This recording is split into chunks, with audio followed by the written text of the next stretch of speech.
Hi everyone, I'm Lauren McCafferty. And I'm Jason Taranisa. We're from the Department of Emergency Medicine, and given the COVID pandemic, our goal is to provide a quick refresher on how to perform basic lung ultrasound.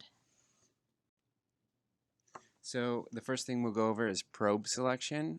When you're selecting the probe, the best one to use is a curvilinear probe when looking at the lungs. Gives you the best assessment of the entire lung field as well as the pleural line.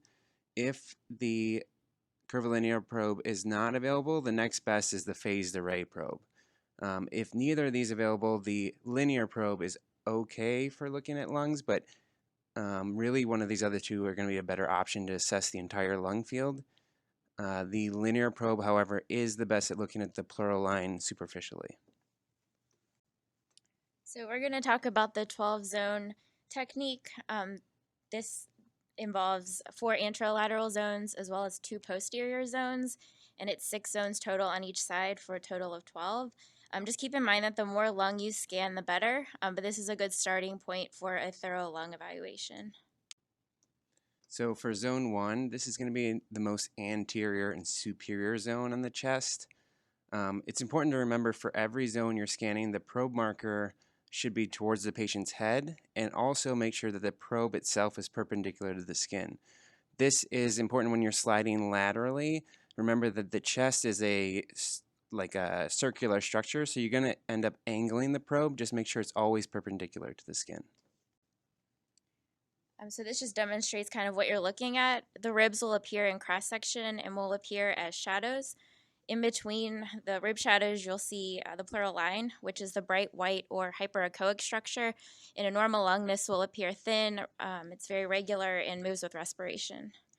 You also want to remember to keep a depth of about 15 to 20 centimeters in order to get a thorough assessment of the lung itself.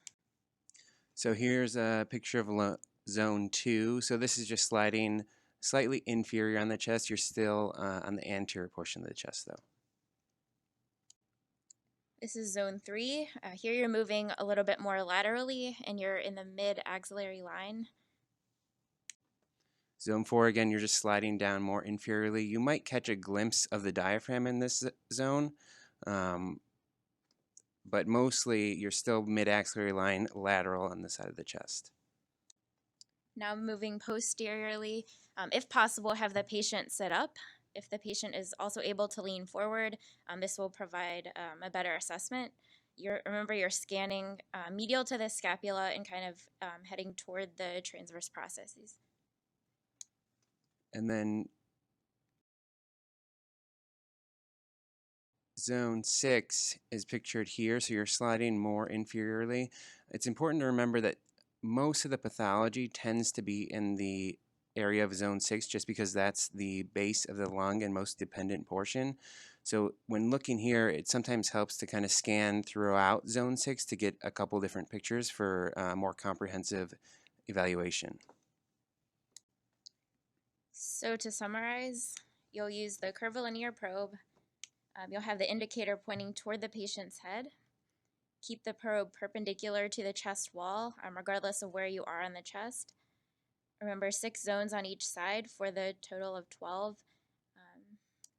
And identify the pleural line, and then once you do so, you'll assess for pleural thickening, irregularity, as well as B lines.